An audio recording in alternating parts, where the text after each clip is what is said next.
Kapapasok lamang na balita, nagbaba ng desisyon ng Korte Suprema kaugnay ng Hacienda Luisita at may report si Lia Manyalak mula sa Baguio City. Lia. Nagsasaya na ngayon yung mga magsasaka na nag-abang dito sa labas ng compound ng Supreme Court dito sa Baguio City matapos nang i-uphold ng Supreme Court yung nauna na nitong desisyon na ipamahagi yung lupain ng Hacienda Luisita sa botong 14-0. Nagkasundo mga maestrado na total land distribution ang dapat na gawin sa lupain ng Hacienda Luisita.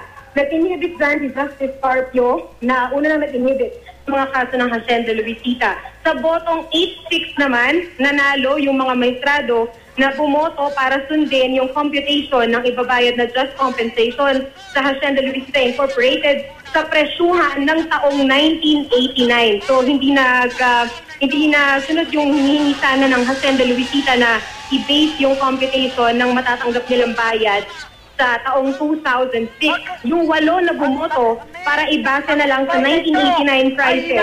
Yung lupain ay sina Justices Corona, Velasco, Brion, De Castro, Abad, Perez, Mendoza at Villarama. Yung 6 naman, sina Justice Bersamin, Sereno, Peralta, Del Castillo, Reyes at Bernabe, sinabi na sana ipaubayan na lang sa DAR o sa isang Special Agrarian Court yung pagdedetermine ng mga presyo. So sa ngayon ay nagsiselebrate yung mga magsasaka na nag-abang buong umaga dito sa labas sa Supreme Court dahil sa naging desisyon nga ng Korte. Ivan. Lia, para lamang sa mga hindi nakasubaybay sa kaso ng Hacienda Luisita na yan, yan ba ay final and executory na? Wala nang apela? Hindi pa lumalabas yung kopya ng desisyon, pero tinanong natin si Court Administrator Midas Marquez kung final na ba ito. At sabi niya, mukhang final na ito dahil nakadalawang motion for reconsideration na yung Hacienda Luisita Incorporated at normally hanggang 2 lang yung pinapayagan na motion for reconsideration. Ivan. So nabanggit ba ni Attorney Midas Marquez kung kailan ipapatupad itong desisyon na ito? Itong pamamahagi? Yes, Ivan, hindi pa niya nabanggit yung ibang detalye kasi hindi pa niya hawak yung actual copy ng decision na ngayon daw ay inaayos na para ma-print na at maipamahagi. Nandun kasi yung ibang pertinent details pa raw na napag-usapan ng mga magistrados and back. Okay, so ang malinaw lamang sa puntong ito, Lia, ay yung land distribution ang kinatigan ng mga magistrado sa botong 14-0 at yung 8-6 naman, yung tungkol na lamang sa pricing sa just compensation. Tama? Tama, Ivan. Okay.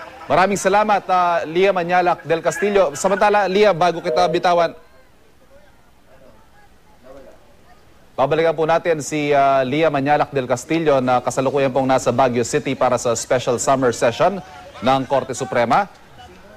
Naglabas na nga po ng desisyon ang kataas-taasang hukuman tungkol sa Hacienda Luisita at sa botong 14-0 ay nagdesisyon ng Korte na ipamahagi ang lupain sa mga magsasaka.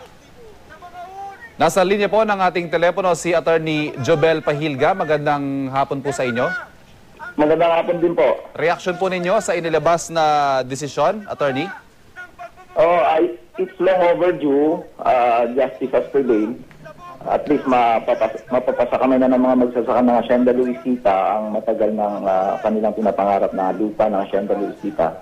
And the other thing is pinanigan ng Korte Suprema yung aming stand na dapat 1989 level yung magiging basis ng compensation sa mga pamilyang Coangco because it was in 1989 na kinover ng Agrarian Reform Program ang Hacienda Luisita.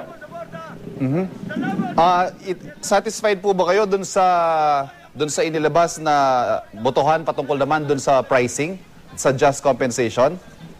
Actually, ang stand namin is wala sanang compensation for the Coangcos kasi there is still no proof na bayad na yung loan from the central bank and the government service insurance system. But nevertheless, tatanggapin namin ang desisyon kasi it was based in the 1989 level na maliit lang at kaya namang mabayaran ng mga magsasaka because eventually the farmers will be paying for the amortization ng lupa. Mabayaran muna ng gobyerno yung pamilyang Coangco for the 1989 price ng lupa and after that yung land bank naman ang maningil sa mga magsasaka para bayaran nila yung amortization sa lupa. Attorney, para lamang po sa kaalaman ng ating manonood, this has taken several years, ano? Dekada na ho yata itinakbo ng kasong ito. Ito ho ba final and executory na? Sa tingin namin, final and executory na kasi nag-file lang ng motion for reconsideration ang Hacienda Luisita Incorporated. So, under sa rules, bawal na yung second motion for reconsideration and the Supreme Court had taken the same stand ng noong November 11, 2011 decision. So, hindi nagbago yung decision nila. There is no more point na baguhin pa ito at wala nang right to file another motion for reconsideration ang Hacienda Luisita Incorporated. So, eventually, it would now lead to the distribution of the land. Attorney, maraming salamat po sa panahon ninyo. Thank you. Maraming salamat din po.